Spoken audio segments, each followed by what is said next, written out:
Joulukuussa vuonna 2014 ISIS kaappasi 7 koptikristittyä työntekijää, ketkä olivat kotimatkalla Egyptiin Libyasta. Viikko myöhemmin ISIS kaappasi lisää kopteja heidän majoitussijastaan. Kaikki kaapatut kristityt työnnettiin maanalaiseen vankilaan.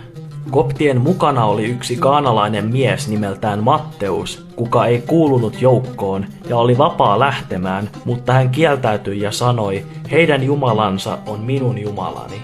Heitä oli yhteensä 21. Sitten alkoi kauan kestävä kidutus, mistä he kärsivät. Heillä olisi ollut mahdollisuus päästä vapaiksi, jos he olisivat kieltäneet uskonsa, mutta he pysyivät vahvoina muistaen Jeesuksen sanoneen.